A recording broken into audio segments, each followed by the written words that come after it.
obviously from APG, very reactive.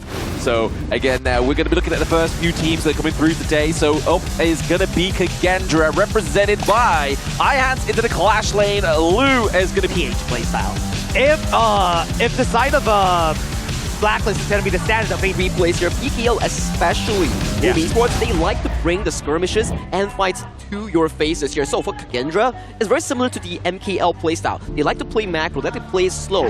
Gameplay setups usually come from two players here, Senko and also Lou in that mid-roam synergy here, and then Weiro comes in. He does the fancy stuff in that mid-game.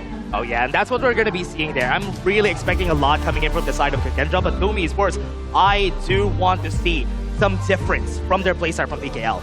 Oh yeah, absolutely. PKL, I mean, we look at these two regions and they're very similar in their playstyle, right? Yeah. Very scrappy. There's a lot of team fights that are going to be taking place between both Boom and Kagendra, but the first decision that needs to be made here is who goes on red, who goes on blue. And it looks like there that we saw Kagendra going onto the red side and Boom is going to be on blue. So we're going to be looking at that prior blue pick here for the side of Boom. Is it going to go to Carl? Is it going to go to Miggy getting that Mayeen into the Clash lane? So these come into for a few things, right? So when we think about blue side always comes with a few first picks in this meta. We have the Arlie, we have the Dharma, Yep. we have the likes of the Maestro Nui here, and then with the recent addition, you can even go for that Yang Jian first pick, really break apart that Yang Jian Doliao combo here. So there are a lot of options for you in this blue side here, but red side is the counter-active side. You Yeah. always want to save the red side for one strong lane or potentially for roamers to make it big with those plays. Yeah, one thing that I do see from a lot of the teams, though, is most of the time on the red side is when they pick the Yang Jian and the Nubia,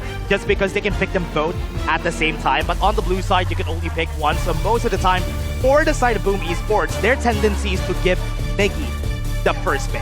And talking about drafting, right? We are under the influence of the global ban pick here. So, Yeah. what does global ban pick mean? Blam, run me through it.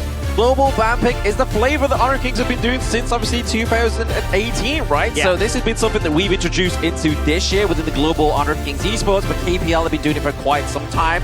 But the global ban pick for those that are new to Honor Kings esports means that if one team selects 5 heroes in game number 1, they Yeah. can't pick those same 5 heroes in 2, 3, 4, or 5. Yeah. So this makes it even difficult as we pace into game 3, game 4, and game Yeah. 5, because those bans will be stacked onto you, and it will just put more pressure on two sides. Players Yeah. and also coaching staff, because for the coaching staff, you have to be thinking like, man, game 5, what am I supposed to draft to make it make sense? Because that's 20 default bans. Yeah, and especially if they want to counter or if they want to make a composition that has been run through by the team itself. So that's what I'm expecting here for both of our teams. Yes, exactly. So, but they have to kind of pace themselves, as we've obviously been speaking about in that little moment in time, pacing themselves not only as the players, the coaches, and seeing, obviously, not taking too much synergy off of the ban picks as well, right? Like, obviously, we were alluding to the Yang Jian and Dolia, but it does mean that the Dolia combo cannot be put with, obviously, the likes of the Dune Yeah. and many other combos that can be within Honor of Kings as well.